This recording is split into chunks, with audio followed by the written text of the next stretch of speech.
The only investment guide you'll ever need. Andrew Tobias. Seeing your money multiply without having to work for it sounds like the dream, right? Well, one way of achieving that is by starting to invest your money. In The Only Investment Guide You'll Ever Need, Tobias teaches some healthy economic habits that will help you get more from your money. The book was first published in 1978 and updated again in 2016 to adapt it to present times. So get ready to learn how to multiply your money. Why this book won't make you rich. Chances are you have read a few investment books in your time, and you have probably come across one or two that have claimed to make you rich. According to Tobias, they are all frauds. Take the following hypothetical example. After buying a book called Dollars and Cents, you get excited about all the possibilities of money making that investment can provide you with, and eventually you stumble upon a chapter about Mexican savings banks. According to the book, you can earn 12% on your savings in Mexico, while in the U.S., you would only earn 5.5%. That would mean that after 20 years, $1,000 would turn into $10,000 in a Mexican savings bank, while in the U.S., this would only grow to $2,917. While the book tells you about the risk of losing money if the peso were to ever be devalued, it also says that the peso is one of the most stable currencies in the world, having had a fixed rate relative to the dollar over the previous 21 years. What's not to like? You decide to take the plunge and, for a sunny 18 months, it works out well for you. But then, in September, Mexico announces that the peso will be allowed to float, and overnight, it loses 40% of its value. But you decide to stick it out. Surely, it will recover again. After 2 weeks, the float has ended, and while the peso has still lost in value, it was worth 8 cents and is now down to a nickel. You decide that the 40% devaluation was a one-off event, and the currency will now stay stable. But then, 6 weeks later, the peso is floated again, and you eventually lose 52% of your money. This scenario is not pure fiction. This actually happened to the peso in 1976. And many investment guides will often encourage you to invest in similar quick money schemes. Tobias believes that you do not need most investment guides. Reading too much in the investment area can actually make you worse at investing.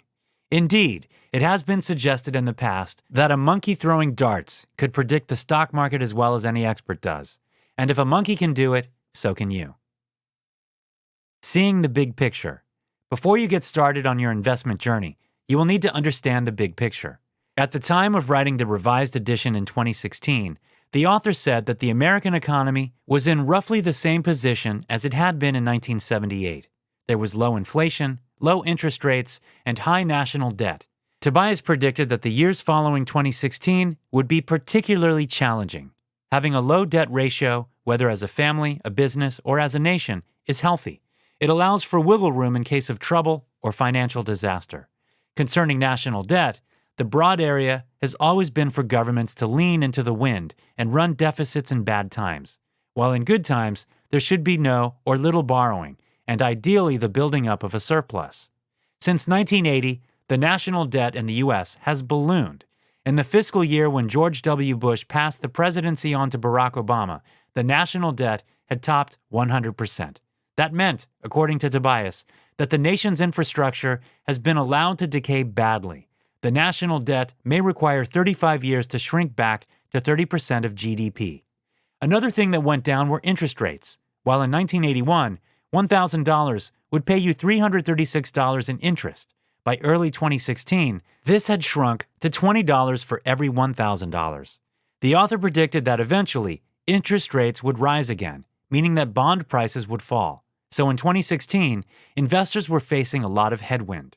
On the upside, however, the past 50 years have seen an onrush of new technology.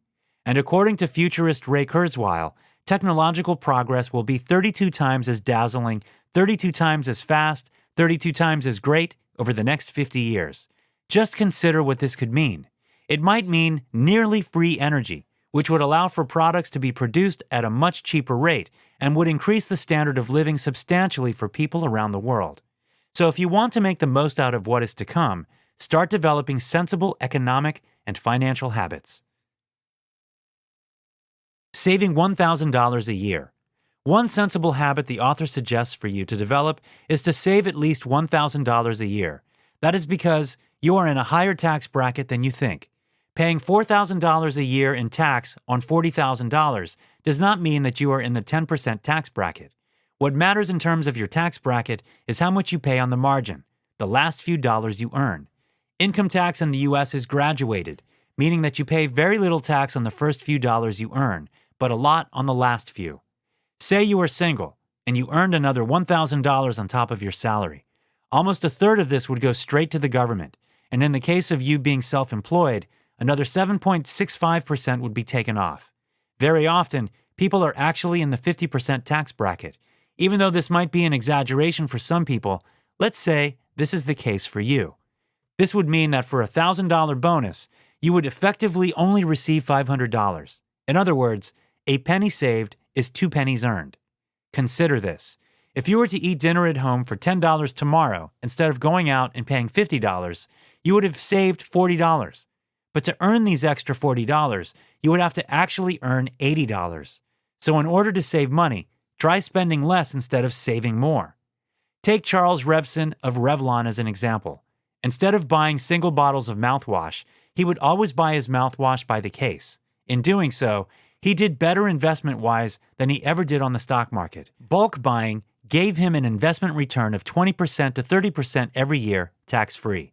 If you were to buy wine bottles by the case instead of single bottles, you could get as much as a 53% return on your investment.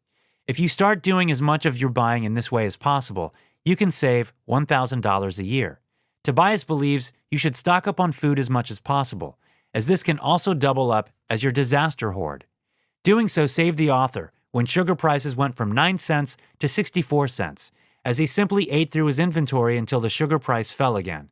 Building up your food hoard will also save you lots of time and money in terms of making trips to the supermarket. Tax strategies. As you have seen, taxes can take a significant amount of money from your income. So how do you avoid paying too much in taxes? One great way of reducing your taxes is through your kids. To be sure, having children in the first place costs a lot of money, but you can compound some of your savings tax-free by saving money in your children's names, using their social security numbers. Create savings or brokerage accounts in their names and let them pay the taxes on the interests or dividends. This is still cheaper than if you were to pay. If you have 2 of your children saving $2,100 each year, you save twice as much money on taxes. On top of that, as a custodian of your children's accounts, you have the right to withdraw funds at any time. Downsides to this approach are having to file more tax returns every year, one for every child. Plus, the money now belongs to your child. They might decide to blow it instead of using it to pay for tuition, for example.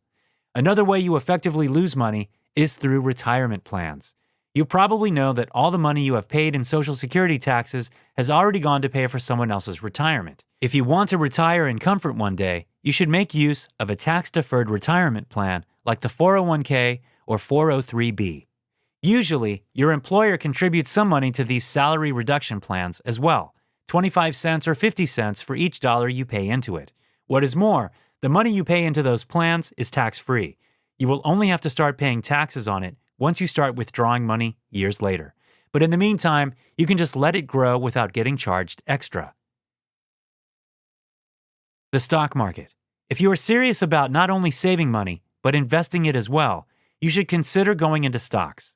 According to Tobias, there are 3 compelling reasons why you should put your remaining funds into stocks. 1.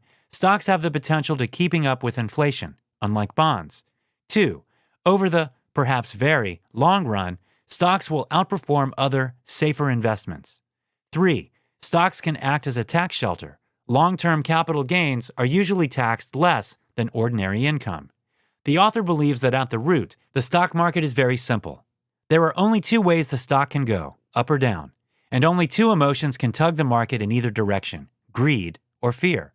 Next, there are only 2 ways of making money in the stock market, through dividends or capital gains. And finally, there are only 2 kinds of investors, the public, you, and institutions.